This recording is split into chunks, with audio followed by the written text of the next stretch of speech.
Assalamualaikum warahmatullahi wabarakatuh. Selamat pagi anak-anakku. Apa kabarnya hari ini? Semoga anak-anak dalam keadaan sehat. Sebelum kita mulai pembelajaran hari ini, mari kita berdoa bersama. Menurut agama dan kepercayaannya masing-masing, berdoa mulai.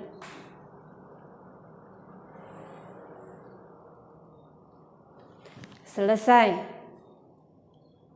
Anak-anakku, sebelum kalian menyaksikan video ini, jangan lupa klik tombol subscribe dan tekan tanda lonceng untuk mendapatkan pemberitahuan video kami yang terbaru. Materi pembelajaran hari ini adalah kelas 5, tema 2, udara bersih bagi kesehatan. Subtema 3, memelihara organ pernafasan, pembelajaran 1. Tujuan pembelajaran adalah 1. Melalui penjelasan guru, siswa mampu menjelaskan fungsi kalimat tanya apa, di mana, kapan, siapa, mengapa, dan bagaimana dengan benar. Yang kedua, dengan membaca teks, siswa mampu membuat pertanyaan dan jawaban dengan kalimat tanya apa, di mana, kapan, siapa, mengapa, dan bagaimana dengan benar. 3. Dengan menyimak, siswa mampu menjelaskan cara menjaga organ pernapasan pada manusia dengan benar.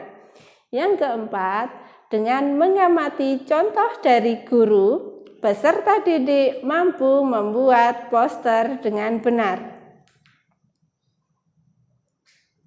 Anak-anakku, tahukah kalian tentang kalimat tanya? Kalimat tanya merupakan kalimat pertanyaan yang digunakan untuk menggali informasi dari sumber informasi seperti pada teks bacaan, komik, majalah, ataupun poster. Kalimat tanya terdiri dari kata tanya apa, siapa, di mana, kapan, mengapa, dan bagaimana. Kata tanya apa digunakan untuk menanyakan objek dari suatu teks bacaan yang sedang menjadi pokok pembahasan. Kata tanya siapa digunakan untuk menanyakan orang yang melakukan tindakan atau dikenai tindakan. Kata tanya di mana untuk menanyakan tempat suatu kejadian itu berlangsung. Kemudian, kata tanya kapan digunakan untuk pertanyaan yang terkait dengan waktu. Kata tanya mengapa untuk menanyakan alasan kejadian itu dilakukan. Kata tanya bagaimana untuk menanyakan cara kejadian itu dapat terjadi. Sekarang perhatikan gambar berikut ini. Ini adalah gambar kabut asap yang terjadi pada tahun 2015. Kita tentu selalu menjaga kesehatan tubuh termasuk kesehatan organ pernapasan. Namun, seringkali faktor lingkungan sangat mempengaruhi kesehatan kita. Seperti pada gambar tadi yang terjadi pada tahun 2015 ini adalah kabut asap yang melanda di sebagian wilayah Indonesia, terutama Sumatera dan Kalimantan. Anak-anakku, sekarang bukalah buku kelas 5, tema 2, halaman 92. Mari kita membaca bersama. 9 bahaya kabut asap dan cara mengatasinya. Kebakaran lahan dan hutan telah menjadi bencana kabut asap. Pemerintah sudah berusaha mematikan titik-titik kebakaran, tetapi hasilnya kabut asap masih ada. Apa saja bahaya kabut asap kebakaran dan apa yang harus kita lakukan apabila di daerah kita terkena kabut asap? Berdasarkan pantauan indeks pencemaran udara di Jambi, Palembang, dan Palangkaraya sudah sangat tinggi atau tidak sehat. Tidak sehat karena asap kebakaran hutan dan lahan menyebabkan debu atau partikel halus hasil kebakaran seperti jelaga. Saking halusnya, partikel ini akan dengan mudah terhisap dan mengotori organ pernapasan. Selain partikel halus, asap kebakaran juga mengandung zat-zat berbahaya seperti ozon atau O3, sulfur dioksida, karbon monoksida, dan nitrogen oksida. Kabut asap ini dapat mengganggu kesehatan semua orang, baik orang yang kondisinya sehat maupun yang sakit. Namun, pada orang yang kondisi kesehatannya kurang, khususnya pada orang yang memiliki riwayat penyakit pernapasan, anak-anak dan balita, kabut asap adalah bencana yang sangat bisa mengancam. Apa saja bahaya kabut asap bagi kesehatan kita? Berikut ini beberapa bahaya kabut asap bagi kesehatan. 1. Kabut asap dapat menyebabkan iritasi pada mata, hidung, dan tenggorokan. 2. Kabut asap dapat menyebabkan reaksi alergi, peradangan, dan mungkin juga infeksi. Kabut asap dapat memperburuk penyakit asma, penyakit paru kronis lainnya seperti bronkitis kronik. 4. Kabut asap dapat menyebabkan kemampuan kerja paru berkurang dan menyebabkan seseorang mudah lelah dan mengalami kesulitan bernafas. 5. Kabut asap dapat menyebabkan orang lanjut usia dan anak-anak yang memiliki daya tahan tubuh rendah akan dengan mudah mengalami gangguan kesehatan. 6. Kabut asap dapat mengurangi kemampuan tubuh dalam mengatasi infeksi paru-paru dan saluran pernafasan sehingga lebih mudah terjadi infeksi. 7. Kabut asap dapat memperburuk penyakit pernapasan yang sudah ada. 8. Kabut asap menyebabkan polusi pada air bersih, tanaman sayuran, buah-buahan, dan makanan yang tidak ditutup. 9. Kabut asap memperburuk kondisi lingkungan sehingga infeksi saluran pernapasan akut atau ISPA akan mudah terjadi. Bagaimana kita melindungi diri dari kabut asap? 1. Hindari atau kurangi aktivitas di luar rumah atau gedung, terutama bagi mereka yang menderita penyakit jantung dan gangguan pernafasan. 2. Selalu memakai masker jika harus pergi keluar rumah atau gedung.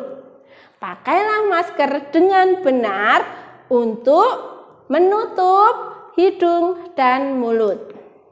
3. Minumlah air putih lebih banyak dan lebih sering agar debu atau partikel halus yang menempel pada tenggorokan larut dan masuk dalam pencernaan sehingga ikut terbuang bersama kotoran.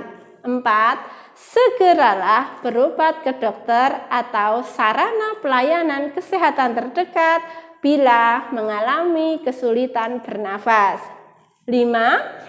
Segera lakukan perilaku hidup bersih sehat atau PHBS seperti makan makanan bergizi, banyak minum, banyak mengonsumsi buah, jangan dekat-dekat orang merokok, dan istirahat cukup. 6. Upayakan agar asap dari luar tidak masuk ke dalam rumah atau gedung. 7.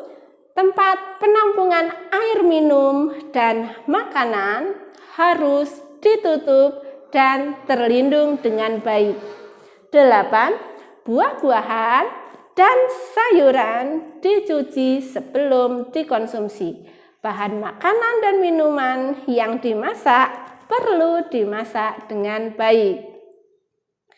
Dari bacaan 9 bahaya kabut asap dan cara mengatasinya di atas, buatlah pertanyaan dengan kata tanya: apa, siapa, di mana, bagaimana, dan mengapa. Kemudian tulislah jawabannya dari pertanyaan tersebut. Tulis di buku tugas kalian. Masing-masing kata tanya, buatlah 3 pertanyaan dan jawabannya. Anak-anakku, sekarang kita belajar cara memelihara organ pernapasan. Kita berusaha selalu menjaga kesehatan organ pernapasan. Saat sakit, kita perlu segera berobat. Namun, kita juga dapat mencegah penyakit pada sistem pernapasan dengan memelihara organ pernapasan. Berikut ini cara memelihara organ pernapasan. 1. Makan makanan bergizi agar daya tahan tubuh terjaga baik. 2. Berolahraga secara teratur supaya alat-alat pernapasan terlatih baik sehingga dapat bekerja dengan baik. 3. Istirahat yang cukup. 4. Posisi tidur harus benar, yaitu miring ke kanan dan jangan telungkup. Menghindari zat-zat yang dapat merusak organ pernapasan juga penting, yaitu dengan 1. Tidak merokok dan hindari paparan asap rokok karena banyak mengandung racun. 2. Menggunakan masker saat berada di lingkungan kotor. 3. Mengurangi konsumsi makanan dan minuman dingin karena jaringan paru-paru sensitif terhadap dingin. 4. Menghindari makanan dan minuman mengandung banyak gula dan bahan kimia karena dapat merangsang lendir pada paru-paru sehingga kapasitas udara yang disimpan dalam paru-paru akan lebih sedikit. Merawat organ pernapasan ini juga bisa dilaksanakan dengan 1. Membuat sebanyak mungkin ventilasi dalam rumah untuk menjaga sirkulasi udara. 2. Menjaga kebersihan lingkungan supaya tidak banyak debu berterbangan yang akan ikut masuk ke dalam organ pernapasan saat kita menghirup napas. Yang ketiga, membuat udara bersih di lingkungan sekitar rumah dengan menanam banyak tumbuhan hijau serta dengan mencegah ruangan lembab karena virus dan bakteri mudah berkembang di ruangan dengan kelembaban tinggi. Ya, anak-anakku sudah paham kan bagaimana cara memelihara organ pernapasan kita. Baik, sekarang buatlah poster tentang ajakan peduli untuk menjaga kesehatan organ pernapasan manusia. Contoh posternya seperti ini.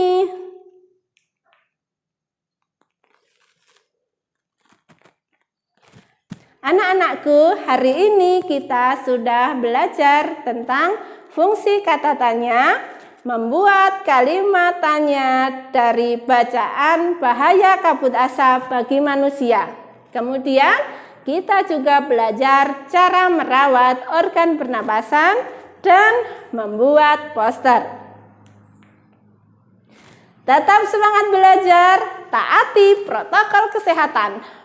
Pakailah masker jika keluar rumah, rajin mencuci tangan dengan sabun, makan makanan yang bergizi, istirahat yang cukup, hindari kerumunan, dan tetap jaga jarak. Sekian pembelajaran hari ini. Sampai jumpa di pembelajaran selanjutnya. Wassalamualaikum warahmatullahi wabarakatuh.